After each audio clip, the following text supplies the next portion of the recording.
វិបត្តិហិរញ្ញវត្ថុឆ្នាំ2008ដើមកំណើតនៃវិបត្តិហិរញ្ញវត្ថុឆ្នាំ2008ដែលបានធ្វើឲ្យពិភពលោកទទួលរងគ្រោះបានផ្ទុះឡើងនៅសហរដ្ឋអាមេរិកហើយក៏មានបច្ច័យតាក់ទងនឹងបណ្ដាប្រទេសក្នុងពិភពលោកមួយចំនួនក្រោយឆ្នាំ1996វិបត្តិហិរញ្ញវត្ថុសេដ្ឋកិច្ចនៅអាស៊ីបានផ្ទុះឡើងប្រទេសមួយចំនួននៅអាស៊ីប៉ាស៊ីហ្វិកខ្សែធនហើយក៏បានពឹងពាក់ឲ្យអង្គការមូលនិធិរូបិយប័ណ្ណអន្តរជាតិ The IMF ជួយស្រោចស្រង់ដែលគេហៅថា IMF bail out នៅឆ្នាំ96សម័យនោះហើយដែលខ្មែរយើងហៅថាប្រទេសថៃចូលទៅក្នុងវិបត្តិដែលគេហៅសម័យ IMF ក្រោយពីបានចប់ការផ្ទុះឡើងនៃវិបត្តិហិរញ្ញវត្ថុនិងសេដ្ឋកិច្ចនៅអាស៊ីប៉ាស៊ីហ្វិកឆ្នាំ96មកពិភពលោកពេលដែលផ្ទុះវិបត្តិសេដ្ឋកិច្ចនៅឆ្នាំ96នៅអាស៊ីប៉ាស៊ីហ្វិកនៅអឺរ៉ុបហើយនិងអាមេរិកអត់មានបញ្ហាទេវាមិនមែនជា worldwide issue financial crisis in Asia in 1996 did not have any impact over European countries or North America អត់ទេហើយក៏បញ្ចប់ទៅតែមេរៀនដែលបានកើតឡើងនៅអាស៊ីប៉ាស៊ីហ្វិកនៅឆ្នាំ96ត្រូវបានពួកស្បែកស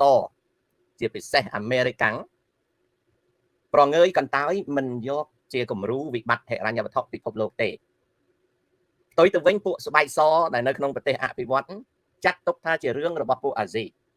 នៅឆ្នាំ96ដូច្នេះគ្មានមនុស្សនៅអឺរ៉ុបអាមេរិកហ្នឹងយកចាត់ទុកដាក់នឹងអ្វីដែលជាវិបត្តិផ្ទុះឡើងនៅក្នុងវិបត្តិសេដ្ឋកិច្ចហិរញ្ញវត្ថុនៅឆ្នាំ1996នៅអាស៊ីប៉ាស៊ីហ្វិកទេ David Lai សួស្ដីតាលពៅប្រសិទ្ធណាសត្វលោកដល់ដោយសារតែពួកអាមេរិកាំងស្បែកសណាវាប្រងើយកន្តើយនឹងវិបត្តិដែលកើតឡើងនៅអាស៊ីប៉ាស៊ីហ្វិកហើយមិនយូរប៉ុន្មានក្រោយឆ្នាំ96ប្រទេសកូរ៉េម៉ាឡេស៊ីថៃឡង់ជាដើមក៏ recovered ក៏បានស្រោចស្រង់ខ្លួនឡើងវិញហើយបង់សង IMF នៅកញ្ចប់ជួយសង្គ្រោះហិរញ្ញវត្ថុហើយប្រទេសអស់ហ្នឹងក៏ចាប់រលាស់ខ្លួនឡើងសកម្មភាពសេដ្ឋកិច្ចដូចយើងឃើញសពថ្ងៃវិបត្តិ IMF ក៏បានត្រូវពួកអាស៊ីខ្លួនឯងហ្នឹងបំភ្លេចចោលដែរនៅសភាពការដែលខ្លួនរងគ្រោះហ្នឹងក៏ខ្លួនភ្លេចទៅហើយរីឯប្រជាជនខ្មែរនៅកម្ពុជាអត់ដឹងទេពីព្រោះខ្មែរទៅរៀបចំខ្លួនឆ្នាំ93 3ឆ្នាំក្រោយមកកើតវិបត្តិហិរញ្ញវត្ថុខ្មែរអត់ដឹងទេខ្មែរអត់ដឹងរឿងហ្នឹងទេចំណែកអាមេរិកាំងស្បែកសនៅនេះក៏វាអត់ខ្វល់ហើយការរលាស់ខ្លួនរបស់ពួកប្រទេសអាស៊ីក៏រលាស់ខ្លួនឆាប់អាចសងលុយ IMF វិញបានហើយអាចបន្តសេដ្ឋកិច្ចរបស់ខ្លួនតាមសភាពការធម្មតាក្រោយពី96យើងយក4ឆ្នាំបូកនឹង8វា12ឆ្នាំក្នុងថេរវេលា12ឆ្នាំពួកប្រទេសអភិវឌ្ឍសេដ្ឋកិច្ចនៅអាស៊ីគេហៅថាប្រទេសខ្លានៅអាស៊ីណាពួកប្រទេសអភិវឌ្ឍនៅអាស៊ីបានកសាងស្ដារខ្លួនផ្នែកសេដ្ឋកិច្ចយ៉ាងលឿនជាទីបំផុតរហូតដល់ប្រទេសអស់ហ្នឹងមានលុយយ៉ាងច្រើនសល់ហើយនៅពេលដែលពិភពលោកមានលុយយ៉ាងច្រើនសល់ពិភពលោកអត់ដឹងយកលុយទៅទុកនៅឯណាទេនៅពេលបណ្ដាប្រទេសនានាក្នុងពិភពលោកមានលុយសល់ក្នុងដៃអត់ដឹងថាយកលុយទៅទុកឯណាទេបើជាប្រទេសកុម្មុយនីសផ្ដាច់ការវិញប្រទេសហ្នឹងអត់ទុកលុយនៅក្នុងប្រទេសខ្លួនទេពីព្រោះអត់ទុកចិត្តឧទាហរណ៍ជាក់ស្ដែងចិនសប្តាហ៍ថ្ងៃអត់មានទុកលុយក្នុងប្រទេសខ្លួនទេពីព្រោះចិនអត់ទុកចិត្តអំណាចវាផ្ដាច់ការមែនប៉ុន្តែវាអត់ទុកចិត្តខ្លួនវាទេអ្នកមានលុយគឺទុកលុយនៅបរទេសរុស្ស៊ីដែលជាប្រទេសអតាធិបតេយ្យបច្ចុប្បន្ននេះក៏វាអត់ដែលទុកលុយនៅក្នុងស្រុកវាដែរអញ្ចឹងប្រទេសទាំងអស់តូចធំនៅក្នុងពិភពលោកណាប្រទេសទាំងអស់តូចធំនៅក្នុងពិភពលោកលើកលែងតែប្រទេសនឹងប្រជាធិបតេយ្យខ្លាំងបន្សល់ទុកលុយសាច់ប្រាក់នៅក្នុងដៃខ្លះតែសាច់ប្រាក់អត់ដឹងយកទៅទុកឯណាទេដូច្នេះ12ឆ្នាំក្រោយឆ្នាំ96វិបត្តិហិរញ្ញវត្ថុនិងសេដ្ឋកិច្ចនៅអាស៊ីការរលាស់ខ្លួនកសាងឡើងវិញធ្វើឲ្យពួកអាស៊ីប៉ាស៊ីហ្វិកមានលុយច្រើនណានៅពេលដែលមានលុយច្រើនណាអត់ដឹងយកទៅទុកឯណាទេគឺទីកន្លែងដែលទុកគឺដាក់នៅក្នុងធនាគារអន្តរជាតិសូម្បីតែសប្តាហ៍ថ្ងៃប្រទេសកម្ពុជាសេដ្ឋីក៏ទុកក៏បណ្ដោះលុយបើសេដ្ឋីឆ្លាតឬសេដ្ឋីដែលអត់មានជាប់នៅក្នុងបញ្ជីខ្មៅអត់មានពិរុទ្ធតែងតែបណ្ដោះលុយដាក់នៅក្នុងធនាគារនៃប្រព័ន្ធធនាគារអន្តរជាតិរីឯធនាគារអន្តរជាតិនៅក្នុងពិភពលោកយើងនេះវាមានក្រុមហ៊ុន ដែលទទួលខុសត្រូវកិច្ចការមួយដែលគេហៅថា asset management company asset management company ប្រែជាភាសាខ្មែរថាក្រុមហ៊ុនចាត់ចែងធនធាន asset management company នៅក្នុងពិភពលោកយើងនេះមាន regional asset operational company ណា continental asset management company global asset management company gigantic global asset management company and super gigantic asset management company និយាយជាភាសាខ្មែរក្រុមហ៊ុនដែលទទួលខុសត្រូវខាងចាត់ចែងធនធានហ្នឹងមានក្រុមហ៊ុនប្រចាំអនុតំបន់ទ្វីបនិងពិភពលោកហើយនៅក្នុងពិភពលោកមាន3ថ្នាក់ទៅទៀតណាសប្បាយបងអញ្ចឹងក្រុមហ៊ុនដែលជា asset management company ហ្នឹងគឺជាក្រុមហ៊ុនដែលអ្នកមានលុយនៅក្នុងប្រទេសមួយហ្នឹងតែងតែពឹងពាក់ទៅក្រុមហ៊ុនហ្នឹងឲ្យពង្វិលលុយឲ្យផ្ទេរលុយឲ្យវេលុយឲ្យចល័តលុយទៅកាន់កន្លែងណាដែលលុយអាចរកលុយបានពួកចិនហ្នឹងក៏ធ្វើពួករុស្ស៊ីក៏ធ្វើពួកប្រទេសដទៃក៏ធ្វើអត់ទុកលុយក្នុងប្រទេសខ្លួនទេត្រូវយកលុយហ្នឹងទៅឲ្យ asset management company ហ្នឹងគេយកលុយហ្នឹងទៅរកលុយមានន័យថា take money and making money ណាទីហោដោយប្រទេសកម្ពុជាយើងទុកលុយនៅក្នុងរដ្ឋទុកលុយនៅក្នុងប្រទេសតែតិចទេត្រូវទុកលុយនៅក្រៅឧទាហរណ៍ជាក់ស្ដែងផ្ញើមាសនៅប្រទេសគេណាទុកមាសនៅប្រទេសខ្លួនឯងបានខ្លះប៉ុន្តែបើច្រើនពេកត្រូវយកមាសហ្នឹងទៅផ្ញើគេហើយហេតុតែទិញមាសចូលមកតម្កល់ខ្លួនឯងហ្នឹងពីព្រោះអាហ្នឹងជា solid asset ដែលបង្កើតទេអាហ្នឹងគឺសាច់ប្រាក់ទេមាសគឺមាសប៉ុន្តែវាជាសាច់ប្រាក់ទេណាប្រទេសចិនដែលអួតអាងមានចិនភ្លើមានខ្មែរភ្លើខ្លះថាចិនជាម្ចាស់បំណុលរបស់អាមេរិកអីហ្នឹងមិនមែនទេមិនជាម្ចាស់បំណុលរបស់អាមេរិកទេចិនមកសង្វាតទិញ treasury ទិញប័ណ្ណរដ្ឋនាគាររបស់សហរដ្ឋអាមេរិកពួកចិនអត់ដឹងទុកលុយនៅណាអត់ដឹងទុកលុយនៅណាដល់អត់ដឹងទុកលុយនៅណា asset management company ក្រុមហ៊ុនទទួលបន្ទុកផ្នែកចាត់ចែងធនធានហិរញ្ញវត្ថុហ្នឹងគេឲ្យចិនហ្នឹងទៅ acquire treasury notes ដើម្បីយកមកទុកពីព្រោះចិនវាមិនដឹងទុកលុយនៅណាអញ្ចឹងសរុបមកប្រទេសទាំងអស់នៅក្នុងពិភពលោកភាគច្រើនអត់ដឹងទុកលុយនៅណាទេចាណាឈួតបើតាទៅពេកកូនឯងកុំទៅពេកណាអូខេកូនឯងកុំទៅពេកទៅធ្វើមិនតាទៅពេកឲ្យកូនជំរាបសួរលោកតាទៅពេកហៅដល់លោកតាហៅឯងពេកទៀតចៅនេះនៅចិត្តឲ្យកាទៀវណាដល់អញ្ចឹងដោយសារតែប្រទេសនានាអត់ដឹងទុកលុយនៅណាប្រទេសនៅអាស៊ីជាពិសេសអាស៊ីអាគ្នេយ៍អីណាហើយនឹងប្រទេសនៅក្នុងអាស៊ីខាងជើងក្តីអត់ដឹងទុកលុយនៅណាពេលដែលស្រោចស្រង់ខ្លួនឡើងវិញពីឆ្នាំ96ហ្នឹងក៏រកលុយបានសម្បើមដល់រកលុយបានសម្បើមត្រូវយកលុយដែលនៅសល់ក្រៅពីសង IMF ហើយយកលុយហ្នឹងទៅឲ្យ asset management company ចាត់ចែងហើយក្រុមហ៊ុនដែលចាត់ចែងធនធានដែលហៅថា asset management company ហ្នឹងអត់ដឹងយកលុយទៅទុកណាទេ in order to take money and put it into use to make more money ដើម្បីនឹងយកលុយសាច់ប្រាក់ហ្នឹងទៅបង្កើតភាពចំណេញលើសាច់ប្រាក់ហ្នឹងអត់មានកន្លែងណាដែលដាក់លុយទៅកើតលុយទេកន្លែងដែលដាក់លុយទៅកើតលុយគឺនៅក្នុងប្រទេសតែមួយដែលដាក់លុយទៅកើតលុយគឺត្រូវយកលុយហ្នឹងមកឲ្យធនាគារ American Bank American Asset Management រីឯ asset ណារីឯ asset management company ដតៃទៀតភាគច្រើនសុទ្ធតែជា asset management company ដែលមានភាគហ៊ុនដែលមានផលប្រយោជន៍របស់សហរដ្ឋអាមេរិកនៅជាមួយបងប្អូនមើលចុះបងប្អូនទៅ Google បងប្អូនទៅឆែកមើល asset management company ដែលធំបំផុតដែលថ្នាក់យក្សពិភពលោកបងប្អូនទៅឆែកមើលចុះគ្មាន asset management company ណាមួយគ្មានអាមេរិកទេទៅមើល asset management company នៅក្នុងពិភពលោកខ្នាតយក្សណាអត់មានទេបើ asset management company នឹងជារុស្ស៊ីគ្មានអាណាដាក់លុយនេះគ្មានអាឆ្កែណាយកលុយទៅឲ្យរុស្ស៊ីមែនទេហើយបើសិនជា asset management company ហ្នឹងមានចិនអ្នកបង្កើតទេគ្មានអាឆ្កែណាយកលុយទៅដាក់ទេណាគឺទី1គឺ asset management company ហ្នឹងតលតែមានអាមេរិកជាអ្នកចាត់ចែងផលប្រយោជន៍បន្ទាប់មកទៀតគឺ European នៅក្នុង asset management company ខ្នាតយក្សទាំង37ឥឡូវខ្ញុំអត់ដឹងមានប្រមាណទេណាប៉ុន្តែពីឆ្នាំ2016ខ្ញុំដឹងថាវាមាន37ក្រុមហ៊ុនគេហៅ asset management company ដែលជាខ្នាតយក្សនៅក្នុង asset management company ទាំង37នៅក្នុងថ្នាក់យក្សនៅក្នុងពិភពលោកណាមាន European company សុទ្ធណាអា clean European company មានតែ2ទេ35 asset management company គឺអាមេរិកអារឿងគេស្អប់រឿងគេអីកុំគិតរឿងគិតថាអ្នកដែលអាចទទួលខុសត្រូវរឿងយកលុយទៅចាត់ចែងរកលុយបានហ្នឹងគឺក្រុមហ៊ុនអាមេរិកអញ្ចឹងដោយសារដូច្នេះហើយពួក Asia Pacific ដែលបានលុយមានលុយអីច្រើនហ្នឹងក៏បានដាក់ឲ្យ asset management company ហើយ asset management company អត់ដឹងយកលុយទៅណាទេគឺយកលុយមកដាក់អាមេរិកយកលុយមករុញចូលអាមេរិកដើម្បីធនាគារអាមេរិកចាត់ចែងដំបងបំផុតខ្ញុំនិយាយឲ្យស្រួលស្ដាប់ទេណាតាមពិតស្មុគស្មាញប៉ុន្តែខ្ញុំនិយាយឲ្យស្រួលស្ដាប់ដំបងបំផុតនៅពេលដែលធនាគារអាមេរិកទទួលសាច់ប្រាក់ពីអាស៊ី សូមបញ្ជាក់ថាមិនមែនទទួលសាច់ប្រាក់តែពីអាស៊ីទេគឺទទួលសាច់ប្រាក់ពីប្រទេសដទៃទាំងអស់ប៉ុន្តែខ្ញុំនិយាយនេះនិយាយឲ្យស្រួលយល់គឺនៅពេលដែលធនាគារអាមេរិកទទួលសាច់ប្រាក់ពីអាស៊ីធនាគារហ្នឹងទទួលសាច់ប្រាក់ពីអាស៊ីឲ្យការប្រាក់លុយគេយកមក asset management company គេយកមកគេដាក់វាត្រូវបានការប្រាក់ប៉ុន្តែការប្រាក់ហ្នឹងគេអត់ហៅការប្រាក់ទេគេហៅផលលាភផលលោដាក់ស្រអានឹងផលសំណួរថាមិនបានគេហៅផលលាភនេះខ្ញុំយកពាក្យប្រដូចទេប្រដូចនឹង earning ឬក៏ dividends ណា earning ណាឬក៏ dividends ឬក៏ស្មើនឹងពាក្យមួយទៀតហៅថា return មិនមែនជា interest ទេវាជា term ប៉ុន្តែរូបភាពដែលពិតប្រាកដគឺការប្រាក់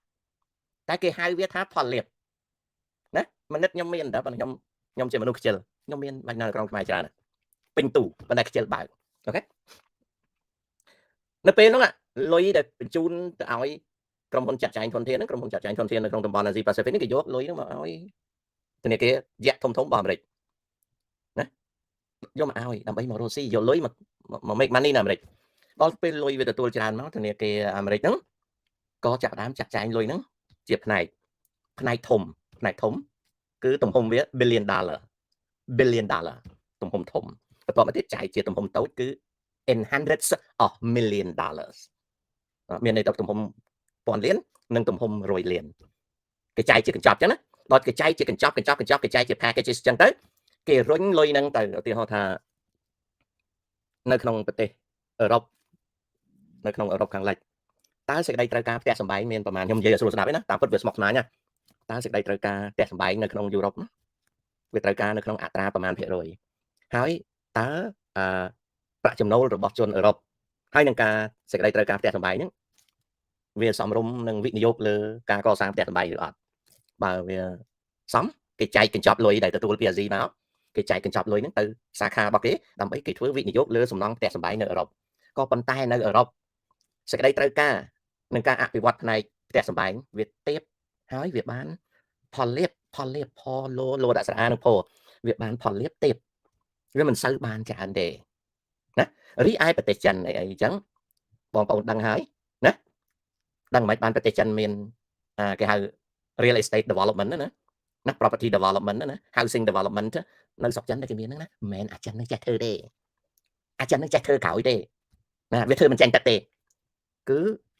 ពួកអាមេរិកហ្នឹងគេទៅបង្រៀនចិនហ្នឹងដូចសម័យដឹងសៀវភេងចឹងដឹងសៀវភេងសួរលីកាន់យ៉ូសួរថាលោកប្អូនស្រុកចិនគាត់ធ្វើម៉េច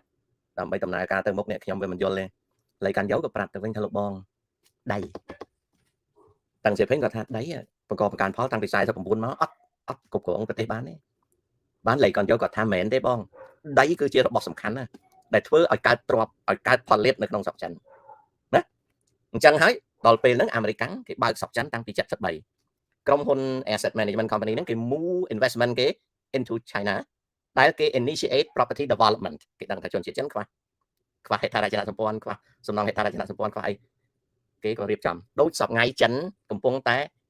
រៀនយកមេរៀនយកចំណេះដឹងពីអាមេរិកពីអឺរ៉ុបពីពួកស្បែកសហ្នឹងទៅកសាងស្រុកខ្មែរមានកសាងផ្លូវដែកមានកសាងផ្លូវលបឿនលឿនមានកសាងផ្លូវនេះផ្លូវនោះមានកសាងស្ពានមានក៏ចិនធ្វើហ្នឹងគឺចំណេះដឹងហ្នឹងចិនវាអត់ចេះទេណាពី78មកចិនវាអត់ចេះហើយគ្មានលទ្ធភាពធ្វើទេប៉ុន្តែពួកអាមេរិកហ្នឹងទៅជួយទៅមិនមែនជួយប្រើពាក្យជួយហ្នឹងអាហ្នឹងពាក្យក្រៅទេតែពាក្យពិតប្រាកដគឺទៅវិនិយោគនៅស្រុកចិនអញ្ចឹងធនាគារអាមេរិកហ្នឹងគេ asset management company គេពង្វិលលុយមកកញ្ចប់ទៅឧទាហរណ៍គេដាក់ 1000 លានទៅស្រុកចិនទៅបានចិនហ្នឹងមានឥណទានចិនវាអត់មានលុយទេណាចិនវាក្រតាព្រោះសេដ្ឋកិច្ចវាអត់ដើរ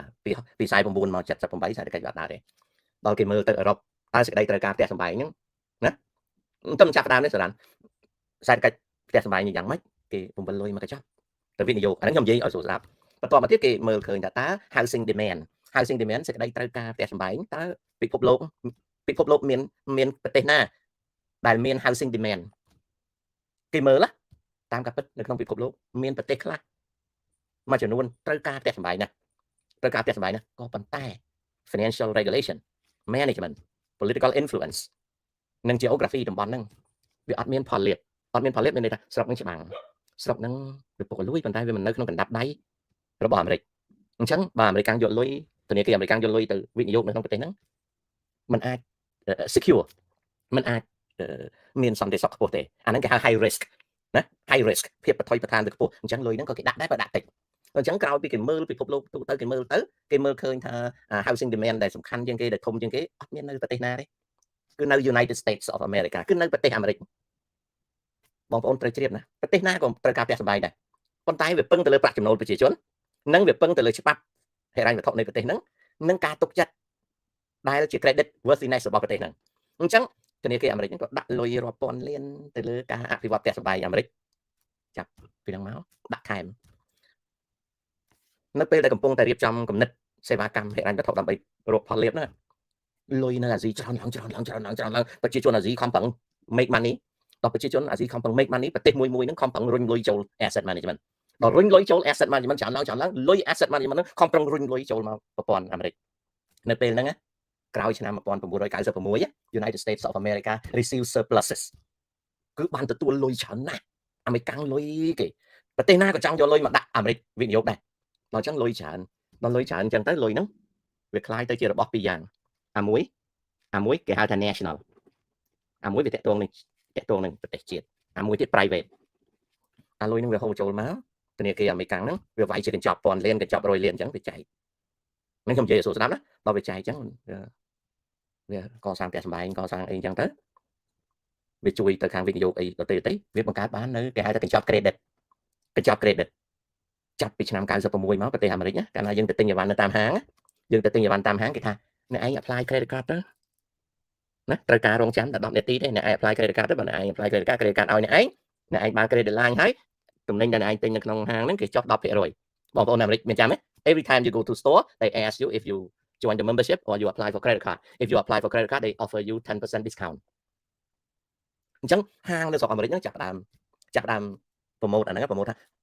លោកទិញអីវ៉ាន់លោកយក credit card store ខ្ញុំទៅបើយក credit card យកបាន credit card store ខ្ញុំចាំតែ10минутទេបើ approve បើគេព្រមតំណែងលោកហ្នឹងខ្ញុំចុះ 10% ឲ្យគេ promote អញ្ចឹងណា still doing it but not offering a wide range of credit card មានចាំទេទសវត្សរ៍ឆ្នាំទី90 you know in the 90s and the first decade of the 21st century យើងទៅហាងណាក៏ដោយសងសើគឺតែងតែបបួលយើងថាយក credit card ទៅគេឲ្យចុះ 10% ហេតុដូចម្ដេចបានជា credit នៅក្នុងសហរដ្ឋអាមេរិកវាទូលាយវាធូរពីដើមណាខ្ញុំប្រាប់ណាសងសើខ្ញុំមកដល់អាមេរិកភ្លាមអា Mastercard និង Visa ណាគ្មានធនាគារណាគេឲ្យយើងទេមិនងាយទេ if you apply for credit card មិនងាយអ្នកណាឲ្យយើងទេពីព្រោះអីពីព្រោះ credit ជំនាន់ហ្នឹងវាតឹងដោយសារអីដោយសារការយល់ដឹងអំពីវិស័យហិរញ្ញវត្ថុនិងទំនុកចិត្តមិនទាន់ទូលាយហើយអាសាច់ប្រាក់ដែលសម្បូរនៅក្នុងដុល្លារវាអត់ខ្លាំងដល់មកទសវត្សរ៍ឆ្នាំ90ក្រោយ96នេះធនាគារអាមេរិកវាមានលុយច្រើនណាស់លុយវាហូរចូលអាមេរិកច្រើនណាស់ដូច្នេះហើយត្រូវពុះចែកជាកញ្ចប់ដូចខ្ញុំនិយាយហ្នឹងកញ្ចប់ខ្លះទៅសាងផ្ទះសម្បែងកញ្ចប់នៅសល់យកមកបង្កើតជា credit ពីព្រោះមានតែ credit ទេដែលធ្វើឲ្យមនុស្សជំពាក់ណាមានតែបង្កើត credit ទេដែលធ្វើឲ្យមនុស្សជំពាក់ឲ្យមនុស្សចេះជំពាក់ណាឲ្យមនុស្សចេះជំពាក់ហើយការបង្រៀនមនុស្សឲ្យចេះជំពាក់នេះណានៅក្នុងទ្រឹស្ដីហិរញ្ញវត្ថុវាជាវិជ្ជមានវាមិនមែនជាអវិជ្ជមានទេវាជាវិជ្ជមាននៅក្នុងទ្រឹស្ដីហិរញ្ញវត្ថុណា to create the attraction and make people borrowing money or owing money or owing ផលប្រាក់ឬ credit គឺជាវិជ្ជមាននៃសង្គមសេដ្ឋកិច្ចលើវិស័យហិរញ្ញវត្ថុ it is positive មិនមែនជា negative ទេមិនមែនជាអវិជ្ជមានទេគឺការធ្វើឲ្យមនុស្សចេះជំពាក់ពីព្រោះអ្វីខ្ញុំនិយាយពាក្យមួយម៉ាត់ទៅស្រួលស្ដាប់កាលណាមនុស្សចេះជំពាក់មនុស្សអាចបាននៅវត្ថុដែលខ្លួនចង់បានមុនពេលដែលខ្លួនអាចមានលុយទៅទិញឬក៏មានលុយទៅបង់ពោលគឺបើយើងចង់បានម៉ូតូបើយើងសន្សំថាម៉ូតូមួយ$700ហើយយើងត្រូវសន្សំឲ្យបាន$700ទៅទិញម៉ូតូជួនកាលសន្សំអត់បានទេសន្សំបាន200 300ត្រូវការចាយអស់ហើយណាត្រូវការចាយអស់ហើយណាដូច្នេះហើយថេរវេលានៃការសន្សំ$700ដើម្បីទៅទិញម៉ូតូមិនបាក់ផ្ទុយទៅវិញប្រសិនបើជាគេបង្កើតនៅរង្វង់កម្ចីណាដែលរង្វង់កម្ចីហ្នឹងអាចឲ្យបុគ្គលហ្នឹងបំពេញតម្រង់អីត្រឹមត្រូវទៅហើយទៅទិញម៉ូតូហ្នឹងដោយកក់$50ហើយនៅសល់$650ចម្ពាក់នៅក្នុងហ្នឹងហើយបង់តាមខែទៀងទាត់ឲ្យគេប្រហែលខែទៅមនុស្សហ្នឹងបានម៉ូតូមកជិះឥឡូវនៅពេលមនុស្សហ្នឹងអត់ទាន់មាន$700ទេអញ្ចឹងនៅក្នុងទ្រឹស្ដីហិរញ្ញវត្ថុអាហ្នឹងវិជ្ជមានវាទាញកាលវិភាគឲ្យកើតឡើងនៅក្នុងបច្ចុប្បន្នភាពនៅពេលដែលហិរញ្ញវត្ថុคล้ายទៅជាគម្រោងនៃអនាគតភាពពិបាកយល់បន្តិចភាសាខ្មែរក៏ពិបាកយល់ភាសាអង់គ្លេសក៏ពិបាកយល់អាហ្នឹងគេហៅ time transition អញ្ចឹងអាការដែលបង្រៀនមនុស្សឲ្យខ្ចីហ្នឹងវាជាទ្រឹស្ដីហិរញ្ញវត្ថុវិជ្ជមានទេវាជួយឲ្យយើងឆាប់បានរបស់ហើយបន្តមកទៀតវាបង្កើតស្មារតីសេដ្ឋកិច្ច វាបង្កើតស្មារតីសេដ្ឋកិច្ចមិនឧទាហរណ៍ថាខ្ញុំកក់គេ50ទៅទិញម៉ូតូមួយ700ហើយច្បាប់គេតម្រូវឲ្យខ្ញុំទៅសង650ទៅធនាគារឬក៏ក្រុមហ៊ុន micro ដោយទៀងទាត់ហើយខ្ញុំត្រូវមានការងារធ្វើវាបង្ខំឲ្យខ្ញុំនឹងអនុវត្តនៅការសងប្រាក់ដល់ទៀងទាត់ស្របច្បាប់ព្រមទាំងវាបង្ខំឲ្យខ្ញុំនឹងយកចិត្តទុកដាក់ដល់ការងារបើការងារនឹងវាមាន overtime មានអីខ្ញុំត្រូវខំធ្វើការដើម្បីយកលុយទៅបង់សងគេត្រង់នេះហើយគេហៅថាបង្កើតនៅផលប្រយោជន៍សេដ្ឋកិច្ចគេគិតថាបើមនុស្សទៅខ្ចីទៅពាក់លុយគេ650រឿងម៉ូតូហ្នឹងឲ្យរត់ចោលយកម៉ូតូហ្នឹងរត់ថ្ងៃក្រោយគេចាប់ដាក់គុកគេចាប់ដាក់គុកយូរទៅមនុស្សក៏គង់តែខ្លាចគុកអញ្ចឹងមនុស្សខ្លាយទៅជាមានវិន័យដែលជាពាក់គេឲ្យបង់សងគេកាលណាមនុស្សបង្កើតបាននៅទម្លាប់វិន័យបង់សងគេមនុស្សត្រូវខំធ្វើការកាលណាមនុស្សខំធ្វើការវាបរិច្ចាគផ្នែកសង្គមសេដ្ឋកិច្ចវាជួយដល់សង្គមសេដ្ឋកិច្ចព្រោះកង់សេដ្ឋកិច្ចហ្នឹងវាវិលព្រោះមនុស្សចង់ធ្វើការមនុស្សខ្លះលេងអុកមនុស្សខ្លះលេងជល់មន់មនុស្សខ្លះដើរទំនេរមនុស្សខ្លះរត់ចៃប៉ុន្តែបើសិនជាឃើញគេផ្ទះយាយតុងហ្នឹងមានទូកលឺតោះទៅមើលយូរមិនបានគេមានទូកលឺគេបងមលោះមិនបានគេបងមលោះព្រោះយើងកូនខ្ញុំមីស្រីឈ្មោះវាមានកទូចវាមានការងារធ្វើបើវាមានការងារធ្វើវាយកសម្បត្តិប្រាក់ខែវាទៅដាក់នៅ micro អនុទានគេឲ្យវាដើម្បីទៅខ្ចីទិញទូយើងកលេចមើលម៉ែវាហើយចុះយើងធ្វើមិនបានទូកលឺដោយកូនដូចផ្ទះយាយតុងអញ្ចឹងវាតតែមានស្អីយកទៅបំពេញបែបបត់ដើម្បីបានបងមលោះអាហ្នឹងហើយដែលធ្វើឲ្យវាបង្កើតនៅគេហៅថាមោទនភាពវាបង្កើតនៅភាពចង់វាបង្កើតនៅការតាក់ទាញឲ្យមនុស្សចូលធ្វើការអញ្ចឹងហេរ៉ាញ់វត្ថុវាកើតអញ្ចឹងខ្ញុំមិននិយាយរឿងហ្នឹងទេខ្ញុំគាត់បញ្យល់ថាអញ្ចឹងនៅស្រុកអាមេរិកពី96មកគឺថាស្ទ័រទាំងអស់ឲ្យ credit card ស្អីក៏ឲ្យតែ credit card ហេតុដូចម្ដេចគឺចង់ឲ្យប្រជាជនអាមេរិកហ្នឹងចាប់ផ្ដើមជំពាក់ហេតុដូចម្ដេចបានចង់ឲ្យជំពាក់ពីព្រោះជំពាក់ទៅបង់ការប្រាក់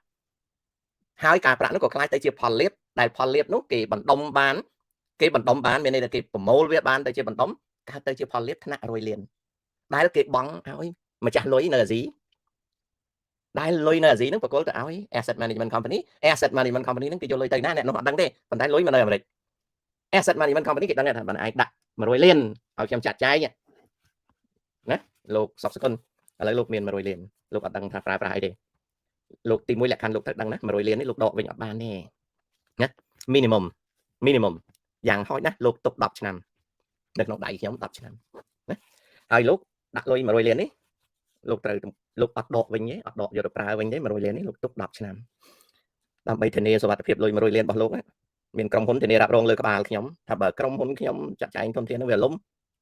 ក្រុមហ៊ុនធានារ៉ាប់រងនឹងសង100លានលោកទទួលវិក័យប័ត្រជាប្រកាន់ដៃធានារ៉ាប់រងលុយ100លានហើយលោកបង់ premium បង់ឈ្នួល insurance បង់ឈ្នួលធានារ៉ាប់រងទៅខាងក្រុមហ៊ុនលើតែនៅក្នុង100លាននេះលោកចុះកុងត្រាជាមួយខ្ញុំលោកបានដាក់សាច់ប្រាក់100លានដោយលោកអត់ដកទេលោកអត់ដកក្នុងរយៈពេលយ៉ាងតិច10ឆ្នាំហើយនៅក្នុងពេលដាច់10ឆ្នាំបើលោកអត់ប្រាប់យើងទេលោកអត់ជូនដំណឹងយើងមុនដាច់ទេយើងនឹងឡក់កុងត្រានឹង10ឆ្នាំទៀតមានន័យថាចូលទៅ10ឆ្នាំទៀតលុយនឹងនៅតែលើដៃយើងហើយដើម្បីលោកពេញចិត្តដាក់លុយ100លាននៅក្នុងក្រុមហ៊ុនយើងឲ្យចាត់ចែងធនធានឲ្យលោកយើងសន្យាថាយ៉ាងហោចណាស់យើងនឹងរកផលលាភឲ្យលោកយ៉ាងទាបបំផុត 4% យើងនឹងធ្វើកិច្ចសន្យាជាមួយលោកថាលុយ100លានរបស់លោកហ្នឹងយ៉ាងហោចណាស់យើងរក 4% ផលលាភជូនលោកយើងរក return 4% ជូនលោកប្រសិនបើក្រុមហ៊ុនយើងមិនអាចរក 4% ជូនលោកនៅលើសាច់ប្រាក់លោកទេក្រុមហ៊ុននឹងសងថ្លៃឈ្នួលលោកហើយលោកអាចដកវិញបានមិន CD ទេ CD is a small item in the bank ប៉ុន្តែនេះគឺស្តៀង CD ស្តៀង certificate of deposit but it's not small CD is about 10,000 50,000 CD វាមិនដែលលើ 50,000 ទេពីព្រោះ especially American never have any CD over 50,000 វា very few ដោយសារអីដោយសារ CD ហ្នឹងគឺជាក្បួនបង្កកលុយរបស់ធនាគារថ្នាក់រាយគេ retail banking ខ្ញុំនិយាយនៅក្នុង asset management company អូខេអញ្ចឹងគេសន្យាអញ្ចឹងថាបើលោកដាក់100លានលោកទៅដាក់10ឆ្នាំហើយដល់ពេល10ឆ្នាំលោកអត់មានប្រាប់វាត10ឆ្នាំទៀតប៉ុន្តែយើងមានកុងត្រាធានាថាផលលាភរបស់លោកគឺ 4% ណាអាហ្នឹងអញ្ចឹងណាគេដាក់អញ្ចឹងលុយហ្នឹងដាក់ទៅឲ្យគេចាត់ចែងទៅដល់ឲ្យលុយហ្នឹងវាមកដល់ហ្នឹងគេចែកទៅជា credit អីហ្នឹងបានកើតសាងសង់ផ្ទះសម្បែងនៅស្រុកអាមេរិកកើត credit card នៅស្រុកអាមេរិកអីកើតកើតច្រើនណាស់ហើយសប្តាហ៍ថ្ងៃនេះណានៅអាមេរិកពីដើមនៅក្នុងទសវត្សរ៍ឆ្នាំទី70 80គេហៅថា lay away ឥឡូវអត់មាន lay away ទេឥឡូវស្អីក៏ credit card ដែរដោយសារលុយវាច្រើនយកមកចាយដល់លុយច្រើនយកមកចាយនិយាយឲ្យ short ទៀតនិយាយឲ្យស្រួលយល់ទៀតលុយមួយចំនួនពាន់លានត្រូវបានយកទៅវិនិយោគលើផ្ទះសម្បែងនៅស្រុកអាមេរិកដោយសារផ្ទះសម្បែងនៅស្រុកអាមេរិកសេចក្តីត្រូវការផ្ទះសម្បែងនៅស្រុកអាមេរិកវាកើនឡើងខ្លាំងហើយការធ្វើវិនិយោគផ្ទះសម្បែងនៅស្រុកអាមេរិកចំណេញច្រើនឧទាហរណ៍ដូចប្រទេសកម្ពុជាការលូតលាស់និងការអភិវឌ្ឍផ្នែកបរិយាវាចំណេញច្រើនណាហើយសប្តាហ៍ថ្ងៃដោយក្រុមហ៊ុនលេងណាវត្រាអីកំពុងធ្វើវាចំណេញច្រើនក៏ប៉ុន្តែ ដោយសារ COVID-19 ដោយសារបញ្ហាសេដ្ឋកិច្ចពិភពលោកសង្គ្រាមយូក្រែនក្រុមហ៊ុនដូចលេខណាវត្រាទទួលវិបត្តិគ្រឿងកលលើការពង្រឹងសាច់ប្រាក់ហើយគ្រឿងកលលើការពង្រឹងសាច់ប្រាក់មិនមែនដោយសារលក់គម្រោងផ្ទះសម្បែងដីឡូហ្នឹងទៅវាគ្រឿងទេតែក្រុមហ៊ុនលេខណាវត្រាបានដកលុយមួយចំនួនទៅប្រើប្រាស់លើមុខរបរដទៃពីការកសាងផ្ទះសម្បែងនិងដីឡូនេះខ្ញុំនិយាយពីក្រុមហ៊ុនលេខណាវត្រាមិនមែនដាក់បន្ទុកទេក្រុមហ៊ុនដទៃទៀតដូចគ្នាក្រុមហ៊ុនអងគីដេក្រុមហ៊ុនដទៃទៀតក៏ដូចគ្នាពីព្រោះក្រុមហ៊ុនគេមិនមែនរកស៊ីតែមួយមុខទេអញ្ចឹងគេពង្វិលលុយហ្នឹងទៅកាន់មុខរបរផ្សេងបានវាមានធុរៈកាត់ដទៃនៅអាមេរិកនេះដូចគ្នាពេលហ្នឹងលុយដែលបានពីអាស៊ីមកហ្នឹងយកមកកសាងផ្ទះសម្បែងពីព្រោះផ្ទះសម្បែងបង្កើតផលលាភឲ្យម្ចាស់ទុនណាបង្កើតផលលាភឲ្យម្ចាស់ទុនទន្ទឹមគ្នានឹងការស្ទុះឡើងនឹងការផុសផុលឡើងនៃការអភិវឌ្ឍផ្ទះសម្បែងនៅសហរដ្ឋអាមេរិក at the same time of explosive demand in housing and also the promotion of commercial and private residential housing development in United States ណាទន្ទឹមគ្នានោះនៅក្នុងទសវត្សរ៍ឆ្នាំទី90ណាចាប់ពី90មកទន្ទឹមគ្នាហ្នឹងស្រាប់តែអ្នកនយោបាយអាមេរិករកឃើញភាពវៃឆ្លាតមួយដើម្បីឃោសនារាល់បេក្ខជនប្រធានាធិបតីនៅសហរដ្ឋអាមេរិកតែងឃោសនាពីនយោបាយមួយគេហៅថា affordable housing policy គឺបេក្ខជនប្រធានាធិបតីសន្យាថាជនជាតិអាមេរិកបើបោះឆ្នោតឲ្យខ្ញុំជាប់ជាប្រធានាធិបតីខ្ញុំនឹងធ្វើឲ្យមានផ្ទះសម្បែងដល់វណ្ណៈកណ្ដាលនិងវណ្ណៈក្រោមកណ្ដាលអាចមានផ្ទះសម្បែងប្រជាជនអាមេរិកក៏ដូចជាប្រជាជនខ្មែរមានសេចក្តីប្រាថ្នាចង់បានផ្ទះនៅដោយខ្លួនឯង American people want to own home so each presidential candidate ពី Republican ឬពី Democrat Party ហ្នឹងតែងតែឃោសនាថាបើខ្ញុំជាប់ឆ្នោតខ្ញុំនឹង create affordable housing policy គឺបង្កើតនយោបាយមួយដែលអាចឲ្យជនដែលស្ទើរហ្នឹងមានឱកាសទិញផ្ទះសម្បែងនៅពេលដែលនយោបាយសហរដ្ឋអាមេរិកវាឈានទៅដល់គេហៅថា affordable housing ហ្នឹងប្រធានាធិបតីចាប់ផ្ដើមបង្កើតទីស្តីការរដ្ឋមន្ត្រីមួយដែលមានឈ្មោះហៅថា Housing and Urban Development គេហៅ HUD អក្សរកាត់ណា HUD Housing and Urban Development គេក៏បង្កើតទីស្តីការរដ្ឋមន្ត្រីមួយដែលគេហៅថា HUD អក្សរកាត់គេហៅ HUD ដូចយើងហដាក់ស្រៈនឹងដអញ្ចឹងណា HUD ដែលមកពីពាក្យថា Housing and Urban Development ប្រធានាធិបតីគេបង្កើតអានោះដល់ពេលគេបង្កើតបានអាទីស្តីការរដ្ឋមន្ត្រីហ្នឹងនៅអាមេរិកអាទីស្តីការរដ្ឋមន្ត្រីហ្នឹងវាក៏សួរនាំថាដើម្បីធ្វើម៉េចឲ្យប្រជាជនអាមេរិកអាចមានលទ្ធភាពនឹងទិញផ្ទះបានណាវាតលតែមាន Federal Loan Assistance វាតលតែមានគេហៅថានយោបាយសហព័ន្ធក្នុងការផ្គត់ផ្គង់កម្ចីតើនយោបាយផ្គត់ផ្គង់កម្ចីអាចរកលុយពីណាមកឲ្យប្រជាជនខ្ចីមិនបានទេក្នុងន័យនយោបាយគេអត់យកលុយទៅឲ្យប្រជាជនទេពីព្រោះពាក្យថានយោបាយគឺគេបង្កើត policy គេមិនមែនបង្កើតលុយទេគេបង្កើត policy អញ្ចឹងអាក្រុមហ៊ុនទីស្តីការរដ្ឋមន្ត្រី Housing and Urban Development ហ្នឹងវាក៏សហការជាមួយនឹងអ្នកវិនិយោគនយោបាយដទៃទៀតបង្កើតបាននៅក្រុមហ៊ុនយៈ2ណាក្រុមហ៊ុនយៈ2ខ្ញុំចង់ភ្លេចឈ្មោះក្រុមហ៊ុនហ្នឹងហើយសុំទោសវាបង្កើតមួយឈ្មោះ Fannie Mae ក្រុមហ៊ុនមួយឈ្មោះ Fannie Mae ហើយក្រុមហ៊ុនមួយទៀតឈ្មោះ Freddie Mac ក្រុមហ៊ុនយៈ Fannie Mae និង Freddie Mac ហ្នឹងណាវាជា semi federal គឺវាបង្កើតក្រុមហ៊ុនហ្នឹងបង្កើតទិដ្ឋភាពថាវាជាក្រុមរដ្ឋាភិបាលតែតាមការពិតវា strictly private ទេ under regulatory oversight របស់ federal បានវាបង្កើតក្រុមហ៊ុន Fannie Mae ហើយនិង Freddie Mac ហ្នឹងមកនៅពេលហ្នឹងក្រុមហ៊ុន Fannie Mae និង Freddie Mac ហ្នឹងក៏ចាប់ដើមតាក់ទង asset management company ដែរហើយ asset management company ហ្នឹងក៏ប្រគល់លុយឲ្យរាប់ពាន់លានមកកាន់ Fannie Mae មកកាន់ Freddie Mac ហេតុអ្វីបានគេប្រគល់លុយរាប់ពាន់លានមកឲ្យពីព្រោះគេជឿថាបើក្រុមហ៊ុនអាឡុំសហរដ្ឋអាមេរិកគឺច្បាស់ជាធានាច្បាស់ជាស្រោចស្រង់អញ្ចឹងលុយគេសន្តិសុខមិនបាត់ទេអញ្ចឹងពួក asset management company ហ្នឹងបាញ់លុយរាប់ពាន់លានចូលទៅ Fannie Mae ហើយនិង Freddie Mac នៅពេលដែល Fannie Mae ហើយនិង Freddie Mac នៅស្រុកអាមេរិកទទួលលុយរាប់ពាន់លានពេលហ្នឹងហើយក៏គេពុះលុយហ្នឹងដូចខ្ញុំនិយាយគេពុះជាពាន់លានជា100លានអញ្ចឹងគេពុះហើយគេហៅធនាគារអាមេរិក retail banking គេហៅធនាគាររាយហៅធនាគារអាមេរិកទាំងអស់ retail banking ទាំងអស់មកហៅ retail banking អស់មកគេប្រាប់គេថាឥឡូវហ្នឹងធនាគារណាត្រូវការលុយនេះអត់ឲ្យខ្ចីរស់ស៊ីទេអត់ឲ្យខ្ចីធ្វើមុខរបរទេប៉ុន្តែឲ្យខ្ចីទិញផ្ទះសម្បែងមានន័យថា retail banking ហ្នឹងត្រូវការទេបើត្រូវការ Fannie Mae ហើយ Freddie Mac ហ្នឹងចែកកញ្ចប់លុយហ្នឹងទៅឲ្យហើយត្រូវមានកងត្រាជាមួយគ្នាថាកញ្ចប់លុយហ្នឹងត្រូវលក់ឲ្យបានលឿនបើធនាគារលក់រាយណាលក់កម្ចីហ្នឹងបានលឿននឹងបានកញ្ចប់ហ្នឹងធំឡើងធនាគារលក់រាយគេហៅ retail banking ណាគឺធនាគារដែលមានសាខានៅតាមស្រុកភូមិហ្នឹងក៏ចាប់ដើម promote loan មានន័យថាម៉េចលោកអ្នកអាចខ្ចីលុយទិញផ្ទះបានការប្រាក់ប៉ុណ្ណេះ ប៉ុន្តែpointអីមិនចាំទេគេ promote ដល់ពេលគេ promote ហ្នឹងធនាគារក៏ចាប់ផ្ដើមឆ្ងល់ចាប់ផ្ដើមមានចម្ងល់មួយថាប្រសិនបើចង់ឲ្យកម្ចីហ្នឹងវាងាយស្រួលដល់អតិថិជនតែខ្ចីគេមិនអាចធ្វើឲ្យងាយស្រួលបានទេពីព្រោះនៅក្នុង loan processing គេប្រើរូបមន្តវិភាគហានិភ័យរូបមន្តវិភាគហានិភ័យគេហៅថា risk calculation technique and methodology in processing loan ដើម្បីបង្កើតឲ្យកម្ចីអ្នកណាវាត្រូវមានប្រាក់កក់វាត្រូវមានការងារធ្វើចំនួនឆ្នាំធ្វើការងារទំហំគ្រួសារ personal demand ការចាយវាត្រូវគិតទាំងអស់ដើម្បីធានារ៉ាប់រងថាអ្នកដែលខ្ចីលុយទៅអាចមានលទ្ធភាពសងវិញណាអញ្ចឹងគេមានទ្រឹស្ដីគេមានរូបមន្តគេក្នុងការវិភាគលើកម្ចីធនាគារក៏នឹកគិតដើម្បីឲ្យអញណាដើម្បីឲ្យអញលក់កម្ចីចេញឲ្យបានលឿនកម្ចីគឺការលក់ទេណាតាមពិតលុយដែលធនាគារឲ្យហ្នឹងគឺ sale it's a loan sale ភាសាវាគឺ loan sale លក់កម្ចីចេញ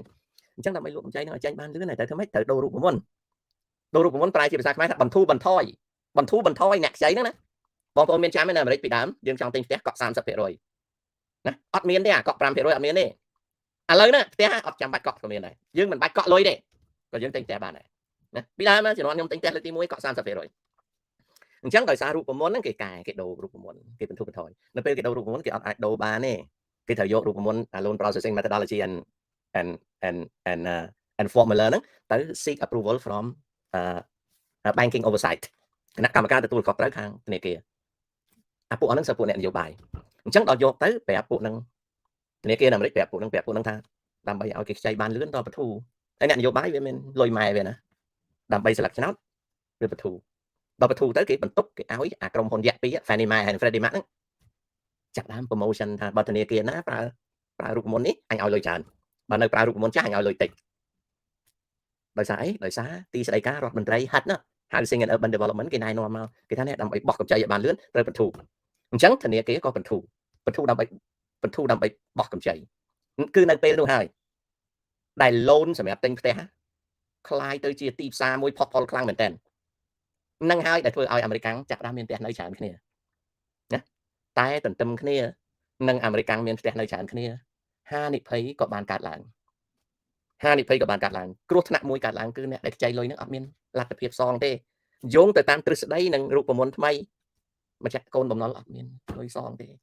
អត់អាចមានលទ្ធភាពសងទេនៅពេលដែលធនាគារដឹងថាអ្នកខ្ចីអត់មានលទ្ធភាពសងធនាគារបែកបញ្ញាធនាគារក៏បានបង្កើតនៅទ្រឹស្ដីមួយទៀតនៅ theory មួយទៀតគេហៅ jumbo loan ឬក៏កើតនៅពាក្យមួយគេហៅ sectional loan រៀបចំកម្ចីជាពីរដែលកម្ចីទី1កម្ចីមកកញ្ចប់សញ្ញេតែម្ដងទេប៉ុន្តែវាមាន2ផែនទី1អ្នកខ្ចីអាមេរិកទទួលទៅហើយបង់តែការប្រាក់ទេអត់បង់ principal ទេ paying for interest only but not paying principal មកពីអីបាទអត់ឲ្យបង់ដើមបង់តែការប្រាក់ពីព្រោះបើឲ្យបង់ទាំងដើមហើយនឹងការប្រាក់អាតម្លៃបង់ប្រចាំខែវាធំពេក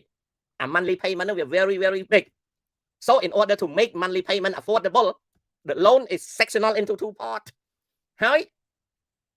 ចាប់ផ្ដើមដំបូងគឺអ្នកទិញផ្ទះនៅអាមេរិកបង់តែការប្រាក់ទេ you are paying only interest but not paying principal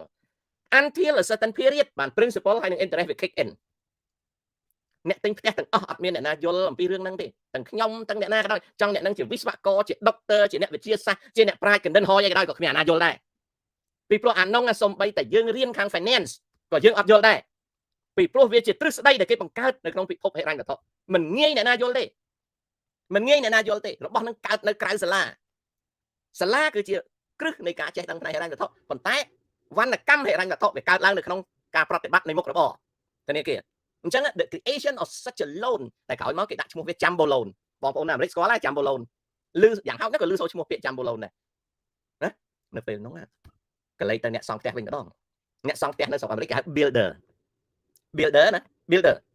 នៅពេលនោះក្រុមហ៊ុន builder ក៏កើតឡើងក្រុមហ៊ុន builder កើតឡើងដោយផ្សិតចឹងដើម្បីអីដើម្បីកសាងផ្ទះ builder អត់តាក់ទងនឹងកម្ចីទេអត់តាក់ទងនឹងលុយទេប៉ុន្តែ builder តាក់ទងនឹងការចាត់យកដីទិញដីកាត់ដីរៀបចំដី lobby ដីដើម្បីសង់ផ្ទះហើយនៅពេលដែលសេចក្តីត្រូវការផ្ទះសម្បែងវាត្រូវការផ្ទះក៏ឡើងថ្លៃឡើងថ្លៃ builder try to make money by selling better price house ណាដូច្នេះនៅពេលដែលផ្ទះសម្បែងឡើងណានៅពេលដែលផ្ទះសម្បែងវាឡើងថ្លៃនៅសហរដ្ឋអាមេរិកផ្ទះវាឡើងថ្លៃជាងពីទសវត្សរ៍ឆ្នាំទី80ផ្ទះវា 35,000 ចុះក្រោមដល់មកចូលទសវត្សរ៍ឆ្នាំទី90ផ្ទះវាឡើងចាប់ពី 35,000 ឡើងទៅលើ 25,000 30,000 35,000 40,000 50,000 60,000 70,000 80,000 90,000 សប្តាហ៍ផ្ទះ1លានហើយផ្ទះភាគច្រើនផ្ទះសង់ថ្មី1លានហើយ1លានដុល្លារនៅពេលដែលផ្ទះវាឡើងខ្លាំងមែនតើអ្នកទិញអត់បានគិតទេអត់បានគិតថាមិនបានជាអញធ្វើមិនឧទាហរណ៍ផ្ទះមួយ1លានធ្វើមិនសងអស់ឥឡូវខ្ញុំអាយុ69ទិញផ្ទះ35,000សងតងាប់វិញក៏សងអស់ផងធនាគារអត់មានគិតអញ្ចឹងទេធនាគារគិតថាហើយងាប់ទៅអត់អីទេនៅក្នុងទ្រឹស្ដីហិរញ្ញវត្ថុគេអត់គិតអញ្ចឹងទេដូច្នេះហើយបានជាធនាគារ retail banking ហ្នឹងធនាគារលក់រាយហ្នឹងគេបង្កើតទ្រឹស្ដីហើយនឹងរូបមន្តថ្មីគឺឲ្យយើងបង់តែការប្រាក់ទេយើងបង់តែការប្រាក់ទេយើងអត់បង់ដើមទេហើយអារឿងហ្នឹងកើតដល់ប្រទេសណាប្រទេសដែលជាពាក់លុយគេក៏អញ្ចឹងដែរណាកម្ចីអាមេរិកទៅលើប្រទេសតូចៗក៏អញ្ចឹងកម្ចីចិនក៏អញ្ចឹងដែរគេឲ្យហើយដល់ពេលយើងជាពាក់គេច្រើនគេឲ្យបង់តែការប្រាក់ទេអាដើមជាពាក់គេរហូតជាពាក់គេរហូតជាពាក់រហូតដល់ប្រទេសហ្នឹងអាលាយផុតពីផែនដីតែហ្មងអាហ្នឹងអញ្ចឹងអាហ្នឹងជាទ្រឹស្ដីហិរញ្ញវត្ថុណាបងប្អូនដោយសាររឿងហ្នឹងហើយបានជានៅក្នុងទសវត្សរ៍ឆ្នាំទី90ផ្ទះសម្បែងវាកើនខ្លាំងមែនទែនហើយលុយពីអាស៊ីចេះហូរមកអូឲ្យម៉ែហូរណានេះខ្ញុំនិយាយតែមួយផ្នែកតូចមួយដល់វាហូរមកទីបំផុតតែអ្នកបង10ឆ្នាំចុយម៉ែបងវាមិនចេះវាបងប្របាក់ដល់បងប្របាក់នៅឆ្នាំ2006វាចាប់ដើមអស់ការងារធ្វើដល់សហរដ្ឋអាមេរិកវាអត់មានការងារធ្វើមនុស្សគិតថានៅស្រុកអាមេរិកជាពាក់លុយគេអត់ជាប់គុកទេជាពាក់លុយគេអត់មានអាណាយកមកអាកអត់មានអាណាមកដាល់មុខឬក៏ចាប់កូនយកលក់ដល់ទៅសម្ផឹងព្រោះច្បាប់សហរដ្ឋអាមេរិកជាពាក់គេអត់មានជាប់គុកទេដល់អញ្ចឹងដោយសារអត់ការងារធ្វើហើយប្រាក់ដែលបង់រំលោះផ្ទះហ្នឹងវាថ្លៃបងប្អូនដឹងទេប្រជាជនអាមេរិកកាំងនៅក្នុងឆ្នាំ2005 2006ចាប់ដើមបង់ mortgage មួយខែ 5,000 ណាបើមិនជឿសួរអ្នកសហរដ្ឋអាមេរិកហ្នឹងមួយខែ 5,000 ណាមួយខែ 5,000 ណាមែនឬមែនបងប្អូនអាមេរិកថ្លៃផ្ទះបង់មួយខែ 5,000 ណាដល់ពេលអត់ការងារធ្វើនឹងធ្វើម៉េចមានម្យ៉ាងដើរចោលផ្ទះបានជា housing ហ្នឹងវា bust ដំបូងវា boom វាចម្រើនដល់កន្លែងមួយវាផ្ទុះវាធ្លាក់ចុះវាលាយបានវាកើតឆ្នាំ2008ហ្នឹងពី2007មនុស្សដើរចោលផ្ទះនៅពេលដែលមនុស្សដើរចោលផ្ទះដោយសារអត់ការងារធ្វើវាធ្វើឲ្យធនាគារដែលបោះកម្ចីវាឈានទៅដល់គ្រោះថ្នាក់មួយគឺឡូននឹងវាដែតកាលណាកម្ចីនឹងវាស្អុយអត់អាចប្រមូលលុយសងវិញបានធនាគារមានបញ្ហាណាក៏ប៉ុន្តែធនាគារអត់ភ្លើទេធនាគារហ្នឹងក៏អត់ភ្លើទេគាត់ក៏អាចខ្សែធនតែក៏អត់ខាតទេធនាគារក៏អត់ខាតទេឧទាហរណ៍ថាធនាគារមួយឈ្មោះ James Stock Bank ធនាគារហ្នឹងបោះកម្ចីជាទឹកប្រាក់ 1,000 លានដែលចែកជាកម្ចីមាន 5,000 មាន 50,000 កម្ចីទៅលើផ្ទះសម្បែងបើធនាគារហ្នឹងជួបប្រទះនឹងកម្ចីស្អុយក៏ធនាគារហ្នឹងយ៉ាងច្រើនកាលណាដួលបាត់ទ្វារប៉ុន្តែអត់មានអាណាជាប់គុកទេហើយក៏អត់មានខាតដែរនិយាយពីសាច់ប្រាក់ធនាគារដែលបោះកម្ចីហ្នឹងអត់ខាតទេហើយដោយមិនដាច់បានអត់ខាតពីព្រោះនៅពេលបោះកម្ចីធនាគារទិញ insurance ស្ដាប់តើណាខ្ញុំបើកធនាគារឈ្មោះ James Stock Bank ខ្ញុំទទួលលុយណាខ្ញុំទទួលលុយពី Fannie Mae ពី Freddie Mac មក 1,000 លានខ្ញុំលក់កម្ចីខ្ញុំចាញ់រាល់កម្ចីខ្ញុំទិញ insurance ខ្ញុំទិញការធានារ៉ាប់រងបើសិនជាកម្ចីនឹងវាបាត់ក្រុមហ៊ុនធានារ៉ាប់រងត្រូវសងលុយមកឲ្យខ្ញុំ 1,000 លានឃើញទេខ្ញុំធនាគារណាអាក្រុមហ៊ុនធានារ៉ាប់រងនោះវាធានាលុយហ្នឹងអញ្ចឹងដល់ពេលធនាគារលក់រាយនៅស្រុកអាមេរិកជួបប្រទះនឹងកម្ចីស្អុយធនាគារយកអាកម្ចីស្អុយហ្នឹងទៅឲ្យ insurance បង់ឥឡូវឈានទៅដល់ក្រុមហ៊ុនធានារ៉ាប់រងណា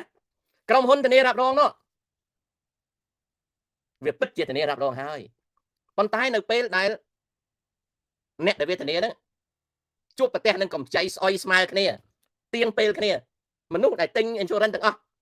វាទៅទេលុយពី insurance company insurance company អត់មានលុយគ្រប់ insurance company អាចពង្វិលលុយឲ្យបានប៉ុន្តែនៅពេលដែលមនុស្សហ្នឹងវាត្រូវការលុយដំណាលគ្នាអា cash flow របស់ insurance company ហ្នឹងណាអាវិធីពង្វិលសាច់ប្រាក់របស់ insurance company ពង្វិលអត់ទាន់ដល់ពង្វិលអត់ទាន់ insurance company ត្រូវលក់ asset របស់ខ្លួនត្រូវលក់ធនធានរបស់ខ្លួនដើម្បីយកមកសងគេប៉ុន្តែទោះបីលក់ប៉ុណ្ណាក៏ដោយក៏ក្រុមហ៊ុនធានារ៉ាប់រងយៈនៅស្រុកអាមេរិកនឹងលក់អត់ទាន់ទេដល់លក់អត់ទាន់ក្រុមហ៊ុនធានារ៉ាប់រងខ្សែធនឃើញទេអាធនាគារពេលហ្នឹងវាខាតដែរព្រោះអាក្រុមហ៊ុនធានារ៉ាប់រងហ្នឹងខ្សែធនដោយសារហ្នឹងហើយដែលវាដួលកូលលើគ្នាមួយដួលព្រឹបមួយដួលព្រឹបមួយដួលព្រឹបមួយដួលព្រឹបមួយដួលព្រឹបមួយដួលព្រឹបមួយដួលព្រឹបវាជា domino effects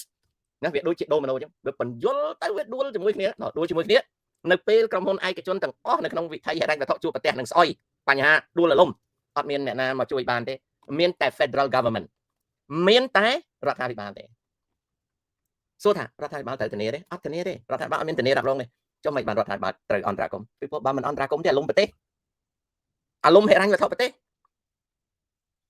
អញ្ចឹងរដ្ឋាភិបាលធ្វើអន្តរាគមន៍បានជាអូបាម៉ាធ្វើអន្តរាគមន៍នៅពេលអូបាម៉ាឡើងធ្វើប្រធានាធិបតីណាហើយអូបាម៉ាក៏សន្យាថាក៏បានប្រកាសនយោបាយថាចាស់ពីពេលនេះតទៅគឺអត់ឲ្យមានបញ្ហានឹងកើតឡើងទេក៏ប៉ុន្តែអូបាម៉ាកាន់អំណាច8ឆ្នាំណាអត់កែទេនយោបាយតែមានគ្រោះថ្នាក់នៅឆ្នាំ2008អត់មានអ្នកណាកែទេហេតុដូចម្ដេចបានអត់កែបើប្រើពាក្យនយោបាយគេថាអូបាម៉ាជាប់ចំណងតែបើនិយាយពីពាក្យម្យ៉ាងទៀតគឺអូបាម៉ាក៏ពុករលួយដែរបកប្រជាធិបតេយ្យក៏ពុករលួយបកដតីក៏ពុករលួយអ្នកនយោបាយពុករលួយអត់កែទេសប្តាហ៍ថ្ងៃនេះរឿងហិរញ្ញវត្ថុគឺជាក្របបែកម៉ោងថ្ងៃណាវាផ្ទុះទៅណាហើយបើវាលាយទាំងខ្ញុំទៅប្រទេសជាតិមួយពឹងអ្នកនយោបាយកាលណាអ្នកនយោបាយគាត់ពុករលួយដល់ថ្ងៃមួយលាយប្រទេសណាក៏អាចលាយបានដែរយល់ទេព្រោះពឹងអ្នកនយោបាយហើយអ្នកនយោបាយនេះអត់អាចឈប់ពឹងបានទេអ្នកនយោបាយគឺត្រូវតែពឹងអញ្ចឹងហើយបានប្រទេសមួយអាចលាយបានណាដោយសារអ្នកនយោបាយអាមេរិកអ្វីដែលកើតឡើងនៅឆ្នាំ2008គេថាគេកែប្រែអត់មានកែប្រែទេបងប្អូន Fannie Mae ហើយនិង Freddie Mac នៅតែប្រព្រឹត្តដដែលកែតែ retail banking regulation ទេតែអាយៈធំអត់កែទេនេះគឺជាឧបទ្ទវហេតុដែលកើតនៅឆ្នាំ2008នៅសហរដ្ឋអាមេរិកហើយសួរថាបើបងប្អូនកូនក្មួយអត់យល់រឿងហ្នឹងថាសំមុខអាមេរិកក៏កើតចឹងអត់ទេដឹងប្រទេសប្រមាណនេះខ្សែធនដោយសាររឿងហ្នឹងនៅពេលដែលយៈវាឈឺដឹងងាប់សត្វដតីនៅជុំវិញយៈអស់ប៉ុន្មានទេមិនមែនគ្រាន់តែគេខាតទេណាមានប្រទេសមួយចំនួនខ្សែធនទៅស៊ើបមើលទៅធ្វើការសិក្សាស្រាវជ្រាវមើលអាមេរិកកាំងឈឺរឿងហ្នឹងឆ្នាំ2008ប្រទេសមួយចំនួនអាលាយណាដោយសារអាមេរិកកាំងដោយសារអ្នកណាដោយសារនយោបាយអាមេរិកកាំងហើយអូបាម៉ាគាត់ថាគាត់កែបានទេពីព្រោះបកគាត់អត់កែគាត់ប្រធានាធិបតីពឹងលើបកអាណត្តិទី1ពឹងលើបកណាហើយពួកសាធារណរដ្ឋដែលចេះតែនិយាយហ្នឹងក៏អត់កែដែរណាអត់កែទេ2008អត់កែទេសពថ្ងៃគេគាត់គ្របទេណាប្រទេសមួយអ្នកនយោបាយអត់ងាយកែទេបើឡើងកាន់អំណាចដូចសពថ្ងៃស៊ីជីនពីងកំពុងតែបំផ្លាញប្រទេសចិនប៉ុន្តែក្នុងនាមថាស៊ីជីនពីងគឺជាមេដឹកនាំដ៏ខ្លាំងក្លាដែលកំពុងតែធ្វើឲ្យចិនរឹងប៉ឹងតាមការពិតនៅពេលស៊ីជីនពីងនៅក្នុងឆ្នាំ30 33ស៊ីជីនពីងមានបញ្ហាកំដងមុនគាត់ងាប់គាត់នាំស្រុកចិនទៅជាមួយគាត់ដូចឆ្នាំ76ម៉ៅងាប់ចឹង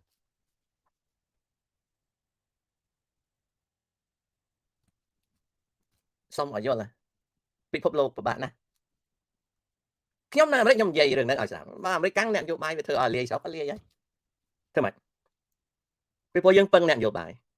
អ្វីដែលកើតឡើងនៅឆ្នាំ2008អត់ដូរទេគេថាដូរនេះអត់ដូរទេដូរតិចណាស់របស់ដែលត្រូវជួសជុលដែលត្រូវកែប្រែហ្នឹងអាក្បាលម៉ាស៊ីនលើនៅ Fannie Mae ហើយនិង Freddie Mac អត់ដូរទេហើយសួរថាប្រជាជនអាមេរិកយល់រឿងហ្នឹងទេអត់យល់ទេហើយសួរថាមិនបាន James Hock យល់ដោយសារតែលោក Thomas Sowell ដែលជា professor ខាង economic ជា scholar ជាអ្នកប្រាជ្ញមួយគាត់សរសេរសៀវភៅមួយគេហៅថា Housing Boom and Bust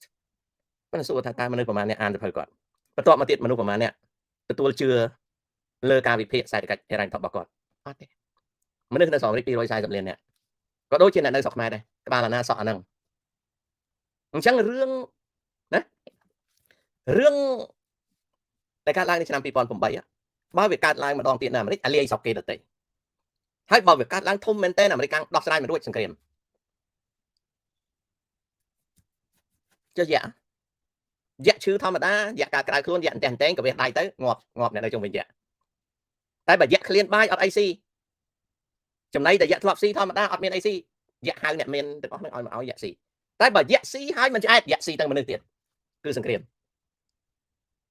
ងាយយល់ទេណា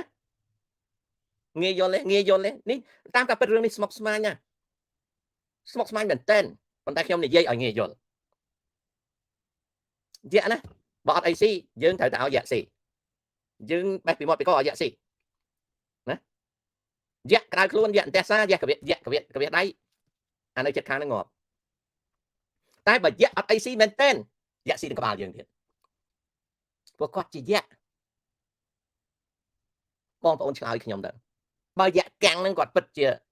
អត់អីស៊ីហើយត្រូវស៊ីតែគាត់អាចស៊ីចិនបានទេនិយាយសួរលេង yes or no និយាយលេងថាបើយៈកាំងគាត់អត់អីស៊ី អត់អីស៊ីដល់គាត់ desperate គាត់កក់កុហលគាត់អញគ្រឿនអស់ឃ្លឿនណាតែគាត់ស៊ីចិនបានទេតែចិនរើរួចពីគាត់ស៊ីទេ yes or no មើលអ្នកដែលប្រូចិនអីចិនខ្លាំងអីស៊ីបានទេស៊ីចិនបានទេខ្ញុំប្រាប់តែចិនអន់ជាងអា potato chip ទៀតស៊ីខ្ទេចមានសល់ទេស៊ីបានណាបងប្អូនអត់ទាន់មានណាថាវាស៊ីបានទេវាស៊ីបានទាំងអស់កាន់ឲ្យយល់ទេណាកាន់ឲ្យយល់ទេគ្រាន់តែឲ្យយល់ទេចឹងហើយបានសម័យសេនុគាត់ធ្វើសัตว์ហ៊ីងអីយើងនៅក្នុងស្រុកគេថាសម្ដេចឲ្យលោកបកែណាកែណាគាត់តែយៈហ្នឹងគាត់អត់មានយកកូនដៃគាត់ប៉ះផងគាត់កាន់តែដកដង្ហើមធំបន្តិចអាដង្ហើមសល់គាត់ហ្នឹងស្រុកខ្មែរលាយគាត់មើលមើលយៈអត់មាននឹកឃើញផងយៈកាន់តែដកដង្ហើមធំធុញនឹងអាកប៉ោងហ្នឹងកាន់តែយៈធុញអាកប៉ោងសេនុហ្នឹងកាន់តែយៈធុញកាន់តែអញធុញវាណាអត់មានចិត្តថាឲ្យកម្ពុជាលាយអស់ប្រហែលឆ្នាំអាលាយតាំងពី70មកដល់93ហ្នឹងគាត់មើលមែនយៈហ្នឹងទៅផ្ទាត់កូនដៃឬក៏ទៅផោមដាក់ទេយៈហ្នឹងគាត់ឈរចឹងធុញអាកប៉ោងហ្នឹងមិនដឹងចេះល្មិចវាទេអានេះតូចប៉ុណ្ណេះទេគាត់ធុញកុំធ្វើអីវាគាត់ដកដង្ហើមស្រុកខ្មែរលាយអីឆ្នាំ70ការ Nixon គាត់ធ្វើនយោបាយមួយគេហៅថា Vietnamization of war ដែលភាសាខ្មែរក្រហមគេហៅថា Vietnamo ណាអ្នកណាធ្លាប់ធ្វើមកខ្មែរក្រហមដែលឮសូរចម្រៀងខ្មែរក្រហមក៏ច្រៀងដែរគេហៅ Vietnamo ស្អីទៅ Vietnamo គឺប្រែក្លាយសង្គ្រាមនៅវៀតណាមឲ្យទៅជាសង្គ្រាមរវាងយួននិងយួនដើម្បីដកទ័ពអាមេរិកកាំងចាញ់អាហ្នឹងហើយគេហៅ Vietnamo ពាណិជ្ជកម្មសង្គ្រាមមកណាអាហ្នឹងហើយគេហៅ Vietnamo ពាណិជ្ជកម្មសង្គ្រាមមកគឺធ្វើឲ្យសង្គ្រាមនៅវៀតណាមជាសង្គ្រាមរវាងយួននិងយួនហើយចុះខ្មែររោដែលឮសូរពាក្យនេះខ្មែររោពាណិជ្ជកម្មសង្គ្រាមខ្មែររោណាដែលខ្មែរក្រហមវិជ្ជាអង្គការប៉ាំងយើងបានបំផ្លាញផែនការល្បីល្បាញនៃចក្រពត្តិវៀតណាមហើយបានបំផ្លាញនយោបាយខ្មែររោគេថាបកកុម្មុយនីសនឹងបានបំផ្លាញនយោបាយវៀតណាមពាណិជ្ជកម្មសង្គ្រាមរបស់អាមេរិកហើយនឹងខ្មែររោពាណិជ្ជកម្មសង្គ្រាមអាមេរិកមែនទេអាលីអីស្រុកខ្មែរអាលីអីស្រុកខ្មែរណាបងប្អូនអាលីអីស្រុកខ្មែរណាបងប្អូនពី70មក93អាហ្នឹងហើយឥឡូវសួរពួកធ្វើខ្មែរក្រហមចាស់អាខ្មែរក្រហមមិនដឹងទេដែលឮសូរអាពាក្យវៀតណាមហើយនឹងខ្មែររោនេះមកពីពាក្យថា Vietnamization of the war and Khmerization of the war the Cambodianization អានោះអញ្ចឹងសេចក្តីអត្ថាធិប្បាយអំពីវិបត្តិហិរញ្ញវត្ថុឆ្នាំ